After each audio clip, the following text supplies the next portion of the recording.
Hey everybody, it's Doug Schauf with RE/MAX Oceanside and MakeMaineYourHome.com.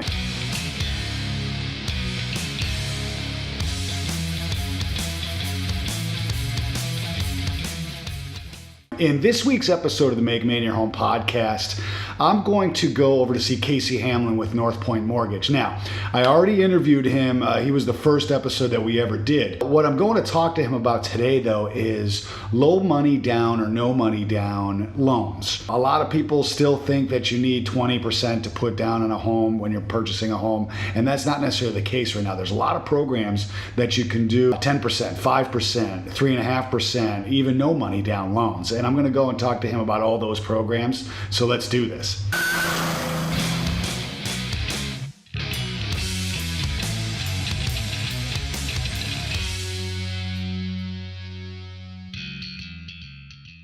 right, guys, I made it over to see Casey Hamlin with Northpoint Mortgage. We're going to talk about low money down mortgages.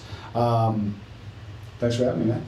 Thank you. Good to see you, bud. You too, pal. So, as you may or may not know, I've already interviewed Casey. We learned a lot about who you are and what you do and all that kind of stuff. So, if you want to learn more about Casey, the very first podcast I ever did is about Casey. So you can go check that out and learn more about him. That wasn't all that long ago, so probably no new updates or anything like that. Not really. Nothing fun. No time in jail or anything. No, thank God. Thank God, right?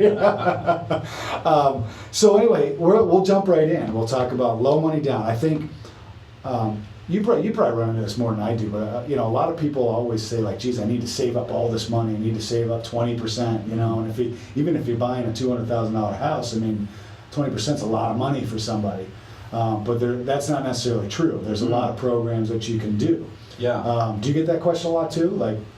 I do. I think it's probably one of the biggest misnomers out there is that you need to have a ton of money to buy a house. Right. And really the government has stepped in and over the years and has made it easier for people that don't have a ton of money saved to be able to buy a house. Okay.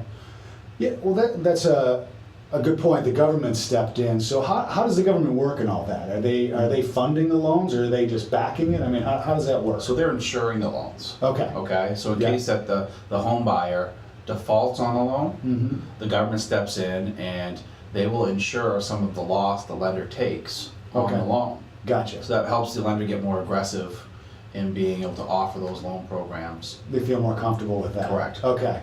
So, all right, so it's not necessarily that like tax dollars are going to fund these loans. It's a normal bank. I'm assuming most banks will do these types of loans. Most will. Yeah, and it's just like a blanket insurance policy or whatever that does that. Basically. Okay, all right, great.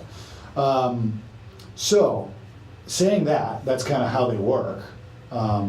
What's the lowest money you can put down? Zero. So there is zero. Zero down. Yes. Let's talk about that. Okay. What are the options for the general public? Because I know there's a VA loan which we'll touch on in a minute, which is only for vets. Right. But what's a popular no money down? Well, the first one that comes to mind is the Rural Development Guaranteed Loan. Okay. Which is basically it's property specific as far as location, and so it got its name from the government's name from basically promoting living in rural areas. Okay. So it doesn't work and it's all based on the census and so forth, but it doesn't work in your more urban areas. Okay. In our market specifically, that towns or cities that stick out would be like Portland, South Portland. Okay. Westbrook was recently eliminated, but all of Westbrook. Oh, interesting. Yeah. Unfortunately. Yeah. But what's funny is it's because it is geographical. So like all of Scarborough and all of Gorham and Wyndham and Falmouth and Cumberland and Cape Elizabeth, they all qualify because they're not too populated. Okay. Yet you can get into really good school systems with those towns. Sure. Right. Yeah, makes sense. So it gives a lot of opportunities for buyers to take advantage. Right. So with RD, you can't buy in like Portland, South Portland because of the population. Just looking at Maine as a whole, though, I don't expect you to know all the maps, but what about like Biddeford, Saco? There's population there, Augusta, things like that. Yeah. What are you seeing as far as those areas? I'm fairly certain that all of Saco is available. Okay. Biddeford, I would have to double check because when the maps changed with Westbrook, they changed, I think, with Biddeford as well. Okay. I have to reflect on that. I kind of remember something about Biddeford, like maybe part of it. Yeah. Or something like the downtown area or whatever. Right. Yeah. And so, those, like, I think Auburn and Lewiston are out. Those are considered too popular. Okay. Okay. Yeah. Yeah.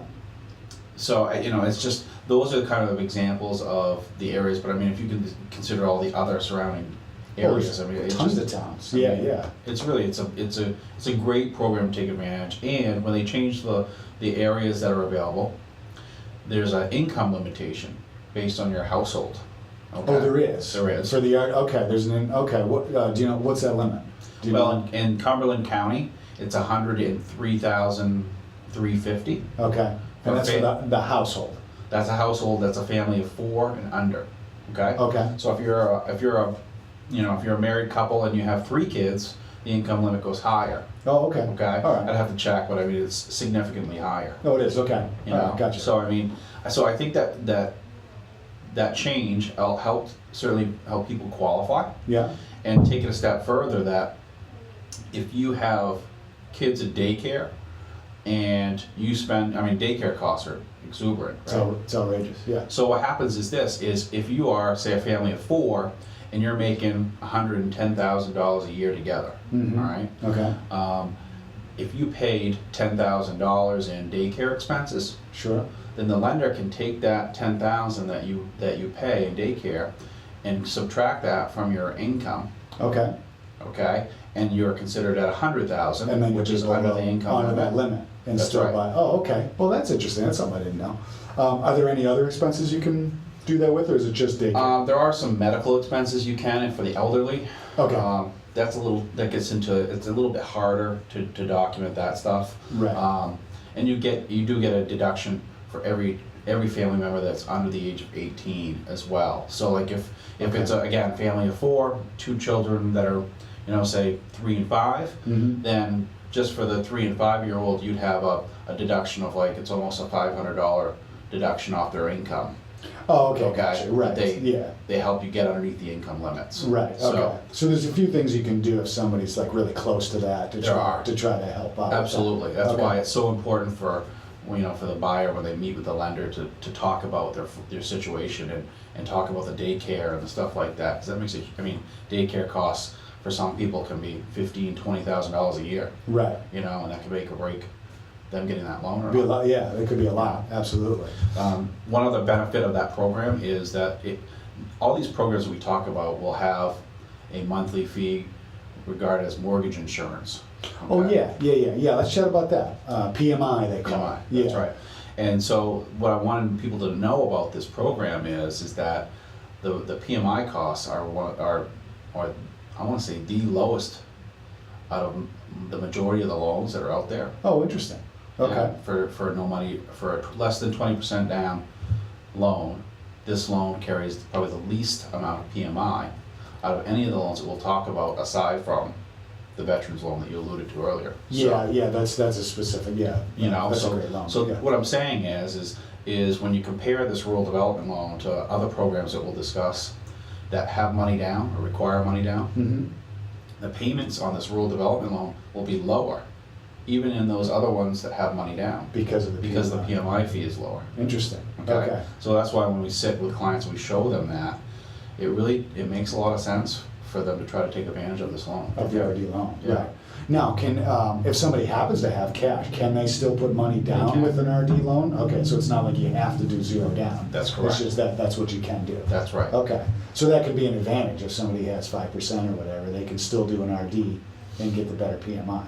That's correct. How does the PMI work on RD? Is it a one-time thing? Is it a monthly fee? That's That's a good question. So, all the government loans that we discussed today, which would be VA, FHA, or rural development, they all carry this mortgage insurance in them, okay? Why don't we, actually, sorry, before you answer that, why don't we talk about mortgage insurance and like what it is, what it means, you know, because I think some people might not understand like how the equity works and all that kind of stuff. So why don't we explain that? Yeah, so basically whenever you don't put down 20%, right, all right, you are required to insure the loan for the lender.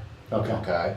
And this insurance is known as mortgage insurance. Now, when you technically it's mortgage insurance for a government loan. If it's a conventional loan, it's private mortgage insurance or PMI. Right, okay, But gotcha. basically, Right. mortgage insurance. So it's a fee that a home buyer would pay that would insure the loan against the default. Okay. So it really has no or very little benefit for the actual homeowner that's paying it. It's more about protecting the lender in case there's a foreclosure that goes through. Okay. Now, just out of curiosity though, like if it went down the foreclosure route, I mean, does that mortgage pay out? It pays out to the bank, like if they're making too much of a loss type thing? Is that how that works? Yeah, from my understanding is they pay a percentage to the lender on the loss. Okay, gotcha. Right? I don't believe it's the full amount of the loss. Right, so it's better than nothing. It's enough to make it more less risk for the lender. Right, yeah, it makes them feel less squirmy. Okay, Correct. all right, gotcha. All right, so that's a general idea of what mortgage insurance is. So again, now back to RD. How does the mortgage insurance work for that? Like what are the rough costs? So basically, there's an upfront fee that gets rolled into the loan. Okay. And that could be part of your closing costs? It can. Okay. Yeah. But it's basically 1% of the loan. So if you're financing a $250,000 house, that's $2,500 that gets rolled into the loan. Oh, you can roll it in. Okay. Yeah. All right, good. And generally we advise people to roll it in. Yeah, sure. If you compare the pros and cons of rolling it in versus paying it in cash, it makes a difference of about $10 to $12 a month in the payment if they paid it out of pocket. Right. Which generally speaking, that credit profile that needs that loan probably needs to keep that $2,500 in their pocket versus paying it. Makes on sense. that. Yeah, makes sense. Yeah. But anyway, to answer the question, so yes, so it has an upfront fee and then a monthly fee. Okay. Same with FHA, has an upfront fee and a monthly fee. Okay. All right. VA, upfront fee. All right. Yeah. No monthly fee. Gotcha. All right. And the reason no monthly fee is it's considered to honor or benefit the veterans that have served. Right. So now the VA program, is that why the closing costs are typically so high with VA programs, or?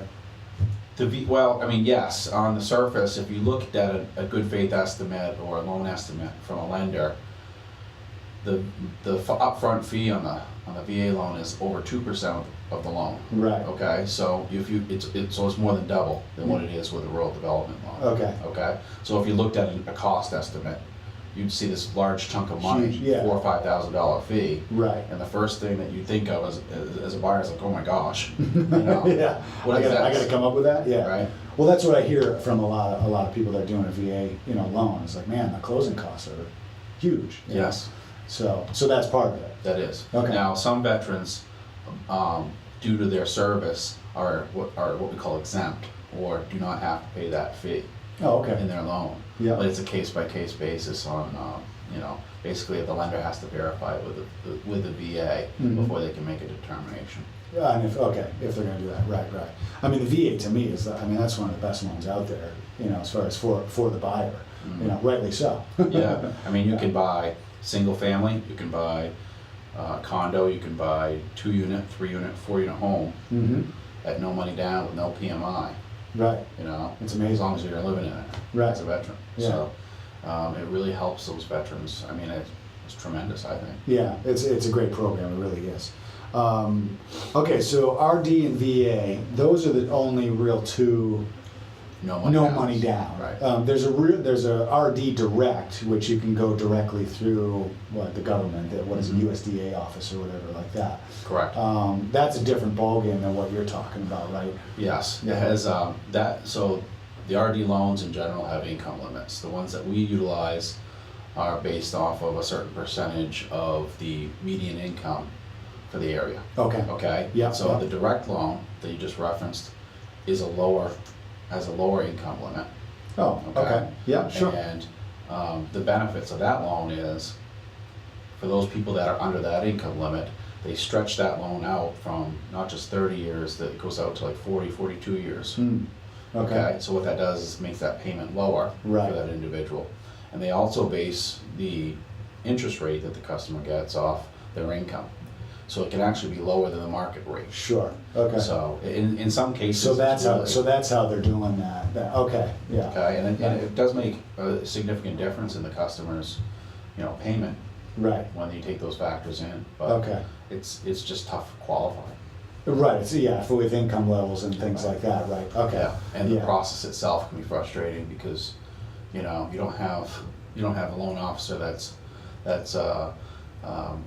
I don't know what the word to say, but I mean they're basically they're government employees that handle the financing. Right. So It's not the easiest process. it's for just sure. it's much like any other government service. Sure. Very black and white and Yeah. and And they're certainly not in a hurry.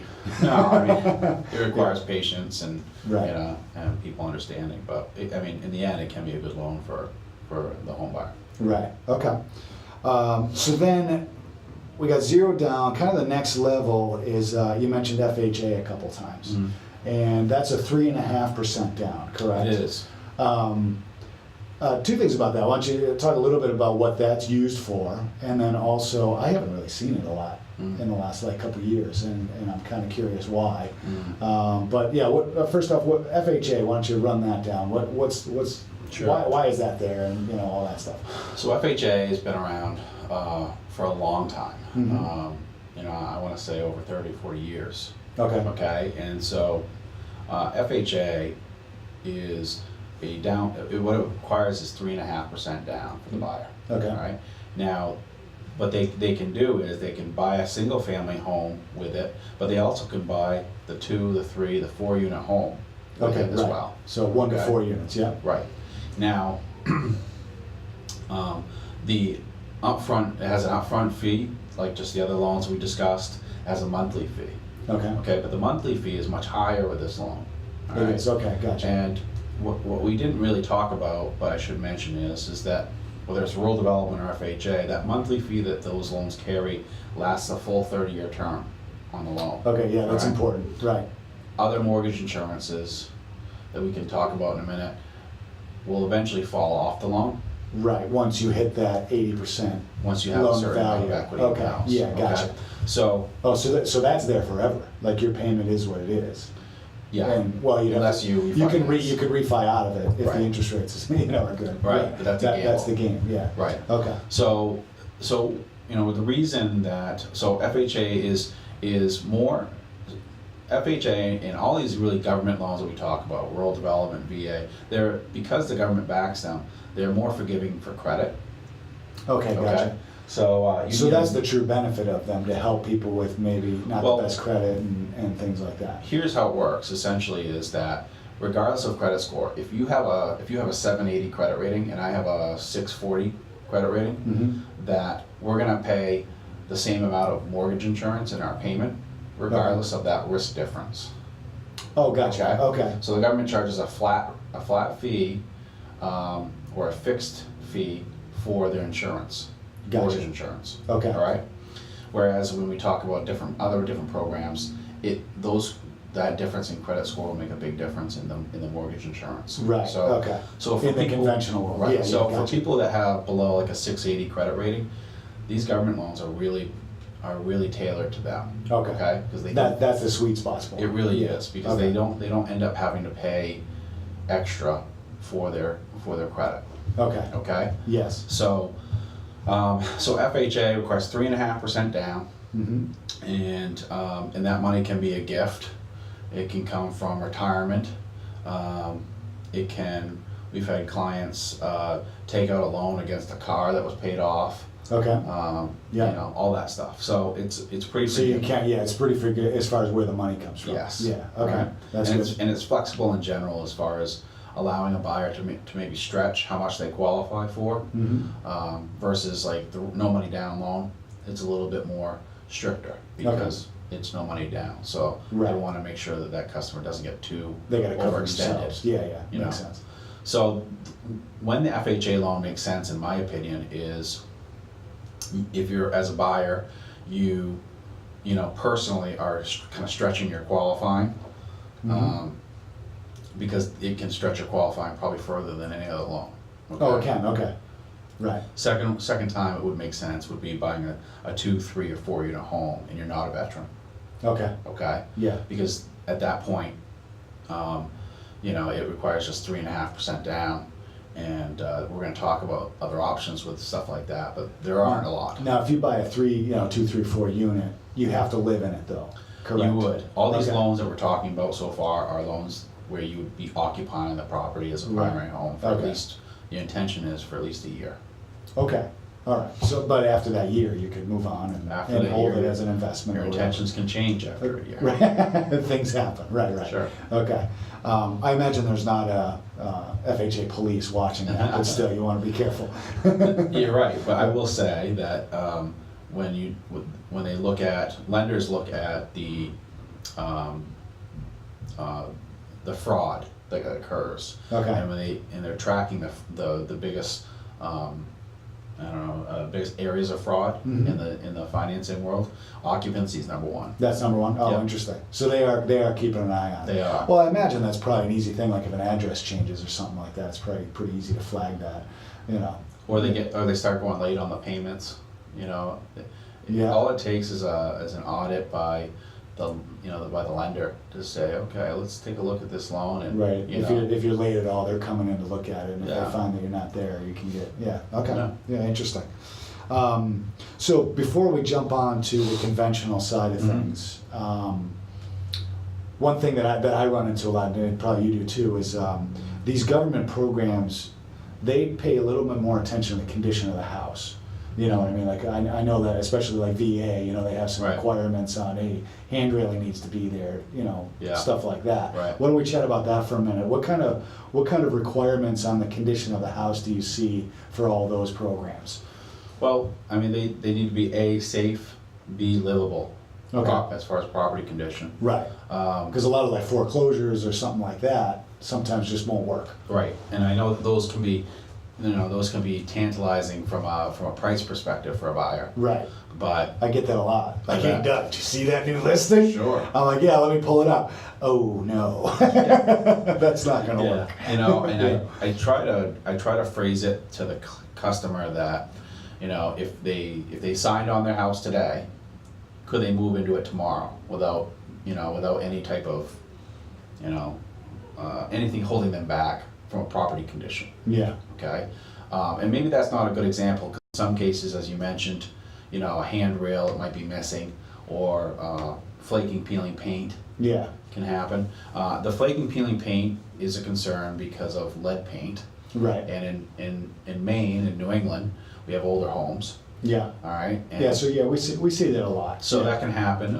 Handrails are a big deal. I mean, I always know, basement stairs don't have a handrail. That's always something that comes up. Anything that doesn't meet the town code Yeah. Okay. is what can become an issue. Right. And FHA, rural development, all these VA, they want the house to meet code.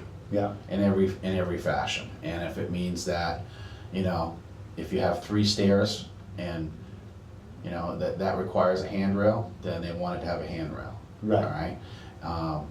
Yeah, So I don't think they get too picky about the quality of the handrail. Right. Yeah. But, well, no, I've seen people throw up just 2x4s. Like, Yeah. hey, there's your handrail. Yeah. It gets us kind through. of, it's kind of comical sometimes. Yeah. but- Yeah. It really is. But I mean, at the end of the day, the way that they look at that is they have to make sure that if, again, something happened with the lender foreclosed, they would resell the property.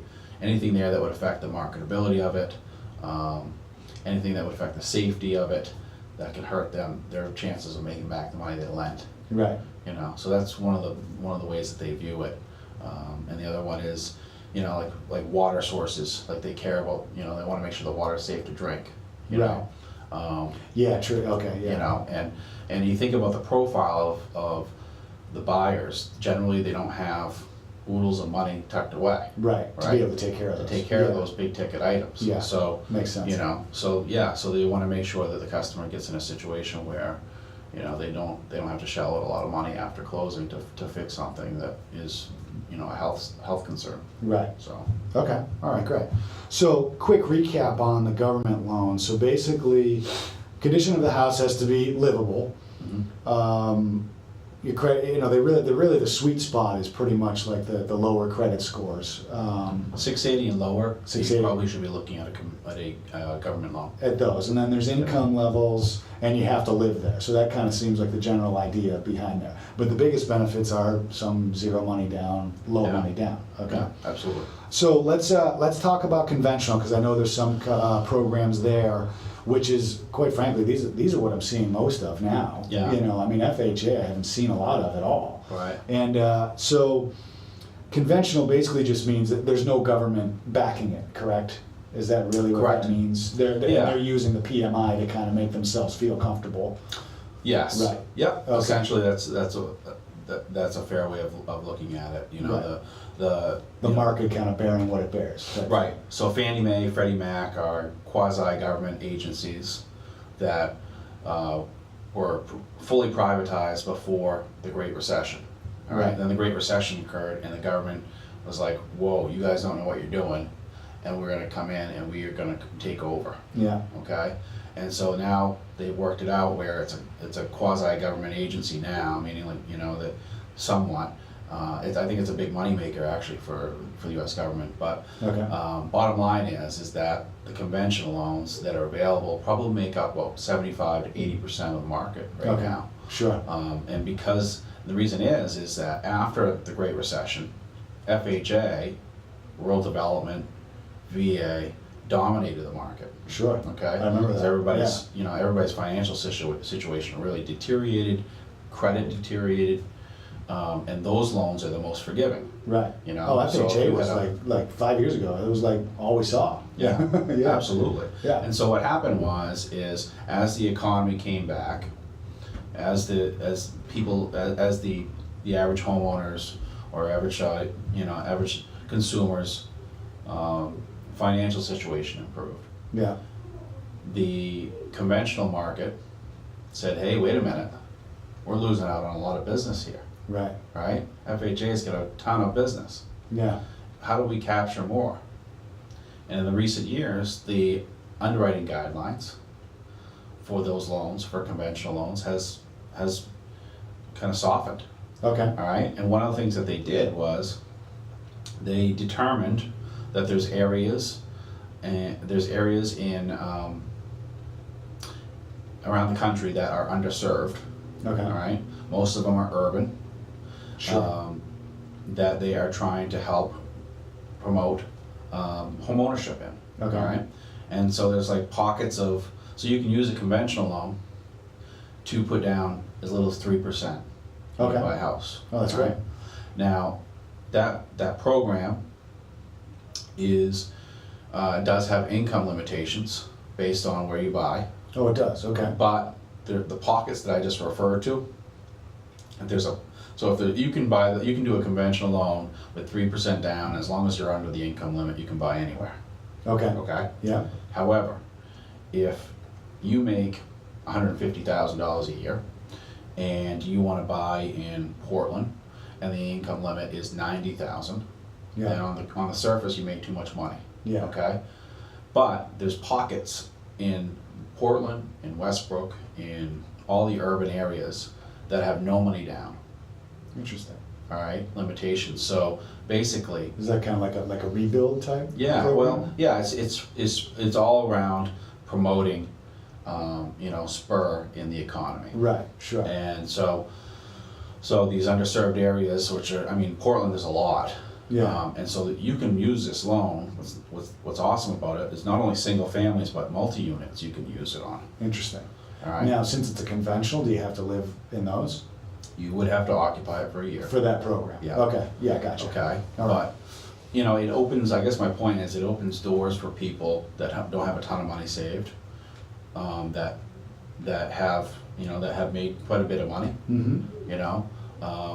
they can move to those urban areas and get a really good opportunity to, take advantage of a program. Yeah, gotcha. Now, so then it's Fannie Mae and Freddie Mac that's backing those loans? Is that, Yes. they're the secondary market that's buying the loans or That's whatever? correct. Okay. Yeah. So it's their guidelines that are allowing those types of loans? Right. All right, good. That's great. So, and then, because it's conventional mortgage insurance, or PMI in this case, because it's a private bank, right? Right. Does that drop off? It does. Okay, so that once you do pay it down to 80% or whatever, that goes away. Yeah, there's a number of ways with private mortgage insurance to get rid of it. You can either just pay down the loan, and once it hits a certain principal balance, it'll automatically fall off. Right. The payment Okay. will. Yeah. You can also, if you're in a hot market and you think that the house values have gone up quite a bit, you can apply to have it removed. Mhm. All right. There's certain conditions that will be required when that happens. Like you have to usually have on-time payments for 2 years. Oh, sure. Okay. Certain Yeah. criteria that the customer has to Right. meet. You're paying You bills. pay for a new appraisal to show that the equity's there. Okay, gotcha. Okay.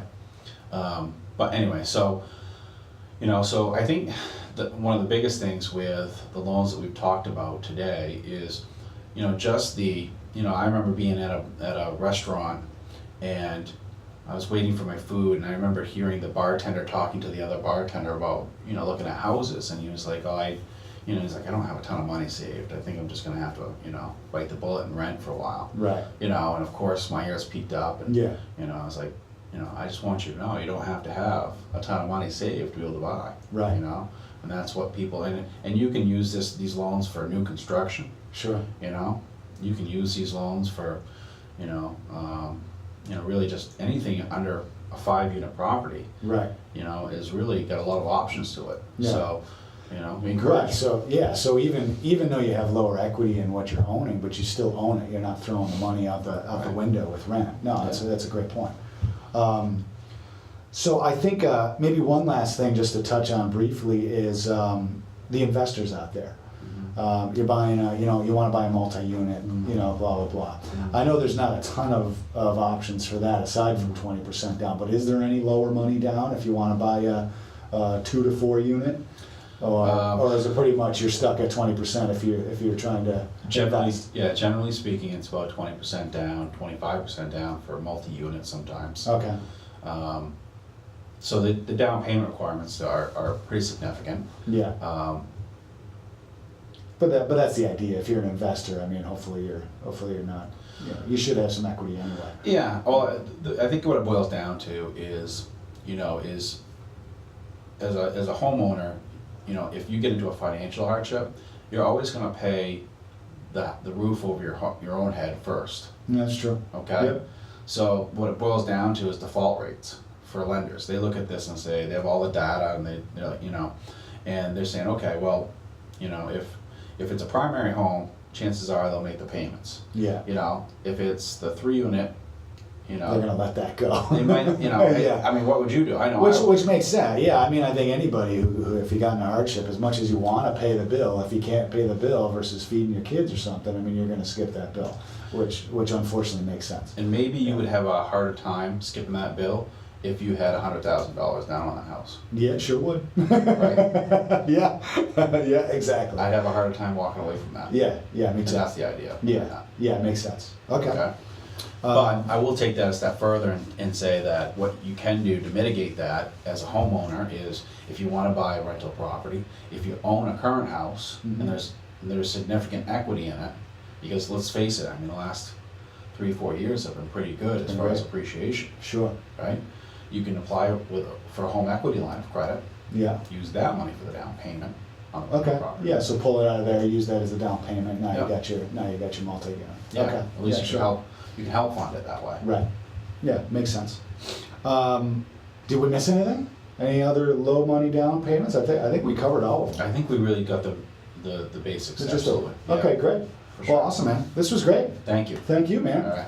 Hey guys, if you have questions for Casey Hamlin with Northpoint Mortgage, I'll put all his contact information in the description of the audio podcast and the video podcast. So you can feel free to email him, give him a call. He's great. He can walk you through your scenario in particular to see which solution is best for you if you need one of these programs. So thanks for watching. We'll see you on the next episode. And remember, if you're going to make Maine your home, you don't have to do it alone.